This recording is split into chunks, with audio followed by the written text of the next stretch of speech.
Hi everyone. Today's goal is to understand the distributive property. A term, a number, a variable, or a combination of both. And you see underneath we have y equals 3x plus y plus 7. In this example, there are 4 terms. It's either a variable, a number, or a combination of both. Like terms are terms that have the exact same variable or none at all. In the above example, the only like terms are the y and the y. The constant is a term that has no variable. It's highlighted in yellow here, and it's just the number 6. Coefficient is a number in front of a variable. In this case, it's highlighted in purple. We have the 3, and there's just a highlight here, but there's no number. That's because what number is actually there? Yes, a 1. So the coefficient for y is actually the number 1. The distributive property. I have examples here written out in both arithmetic and algebraic forms. The arithmetic, I would think that you would use your order of operations and do your parentheses first and then multiply out. But just to demonstrate what the distributive property looks like, you're going to take the number that's outside the parentheses and it's going to multiply each number inside the parentheses. If there's an addition sign, you're going to repeat the addition sign. Likewise, if there's a negative sign, you're going to repeat the negative sign. You're mostly going to use it, though, algebraically. And again, it doesn't matter if the number is on the, or in this case, the variable is on the outside of the brackets in front of the parentheses or behind it. It has to be shared equally with each part that's inside of the parentheses. So this becomes a times b. You repeat the plus sign, a times c. Same thing here, b times a, plus is repeated, c times a. Likewise, if there's a minus sign, you would put a subtraction sign in between the two. Let's look at some examples. 4 times the quantity a plus b. We're going to share that 4 with both a and b, and we end up with 4a plus 4b. Negative 2 times the quantity c plus d. We're going to share that negative 2 with both the c and the d, and we have negative 2c plus negative 2d. I'm sorry, this end parenthesis shouldn't be there. Now this looks a little sloppy, so rather than adding a negative, we should actually rewrite it as negative 2c minus 2d.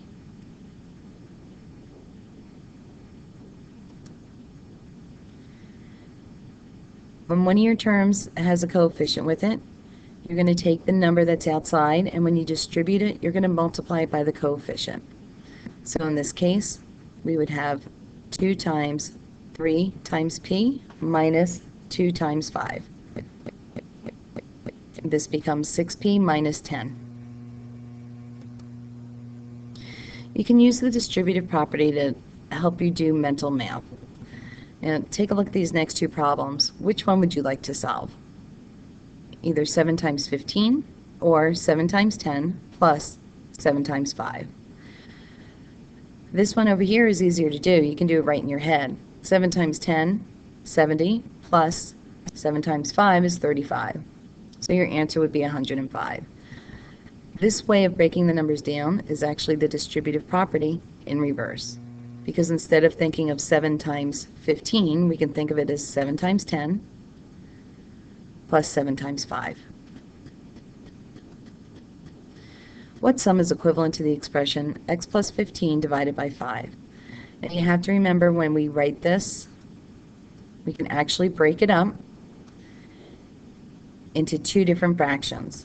That 5, though, has to be shared with both the x and the 15.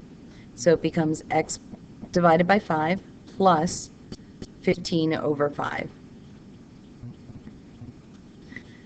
You can simplify this by writing x divided by 5 plus 3. And remember, the original question asked for a sum, so you want to leave the addition sign there. Here's another example that we have to do two different things to. The first is we have to distribute this negative sign that's in front of the parentheses.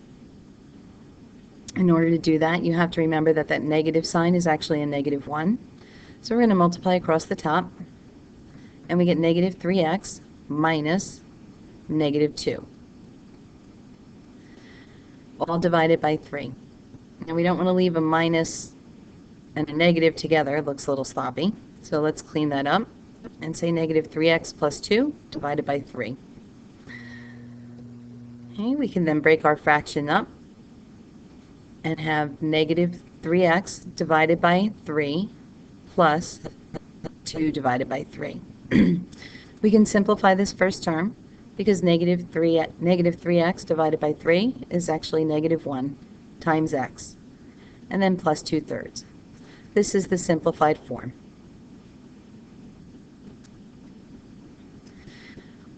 Okay, the simplified form of the following.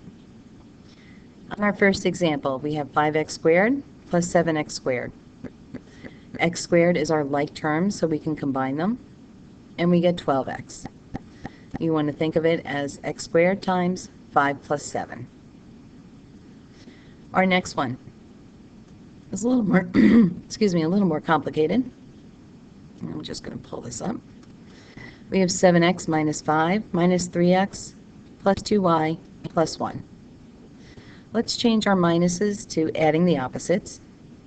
So we have 7x plus -5 plus -3x plus 2y plus 1. And we're going to look for our like terms. We can combine 7x and -3x and get 4x. We can also combine -5 and a +1, and we would get -4, which is the same as saying -4. 2y has no like terms, so that gets left alone. And that's your answer. 4x minus 4 plus 2y.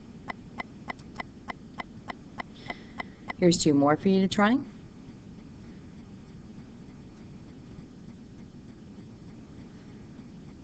We're going to distribute that 5. 5 times 2, minus sign repeats, and then we have 5 times c. So we have 10 minus 5c. There's no other like terms, and that's your answer. -10 times the quantity x minus y. Distribute the -10. So we have -10 times x minus -10 times y. Again, we don't want to subtract a negative, so let's change that to a positive. And your answer is -10x plus 10y. 7 times -c plus 6d. Same thing. Multiply the 7 times -c, and then the 7 times 6d. If you have more than two terms, you're still going to distribute to each and every one of them. So 3 times the quantity x plus y plus z is going to become 3x plus 3y plus 3z. Even if the quantity to distribute is at the end of the expression, you're still going to distribute it the same way. It has to be shared with both terms that are in the parenthesis. So in this case, we're going to have -2 times 5 times a times z. Change this to adding a negative. Here's our plus sign. So we have -7 times -2 times h times a. Simplify where you can, and your answer should be -10 ae plus 14 ha.